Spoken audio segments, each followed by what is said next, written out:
You can still do it. You still have time, believe me. If you're anything like me, it's super easy to feel like you're too late to the party, like you just can't make it anymore or do that thing that you always wanted to do. I'm about to turn 27, and for some reason, I feel like all my time is just gone, like it's too late for me, but that's definitely not the case at all.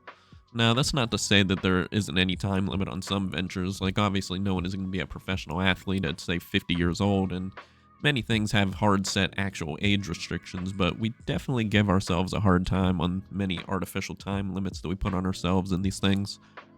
I think one thing that leads to this is that a lot of people who do these great things in life, they start early and pop out some great achievements by, say, 25 or so, and it's easy to look at them and say that that's just who they are and who they always were, someone who was going to do something, who had and acted on great ideas, and that's just not me.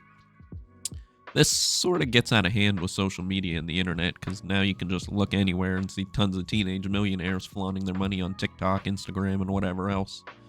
And these stories seem to be a lot more interesting and compelling than perhaps someone who worked on themselves for years and had time to grow, and they had to become that person over time and make something later in life. But these stories, I'd argue, happen just as much, and I bet lead to even more satisfaction and happiness down the road in life. Here's a speed run of some people that you might not know got their start later in life. Stan Lee, 39, Bob Ross, 41, Bryan Cranston, 44, Samuel L. Jackson, 46, Morgan Freeman, 50, Betty White, 51, Colonel Sanders founded KFC at 62. There's oddly a lot of actors. I think if you're over 40, you might as well just start acting. There's big bucks for you there. But it really just goes to show you that you still have time to achieve something spectacular in life, no matter how late you start. So here's something interesting also. I actually originally chose this game that I'm playing in the background, Neon White, as just some good background footage for the video, something to catch your eye. But the story in game actually aligns pretty well with the general idea of the video in a way. I also want to note that I thought of this after the fact. It's no big brain play, I just got super lucky.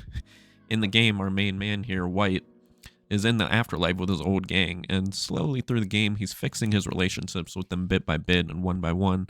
White here is exemplifying the example that it's never too late to start, even in the afterlife.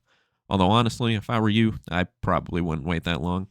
I urge you to start now. Just try it. Just remember, starting late is infinitely better than never starting at all. You can still do it. Believe me.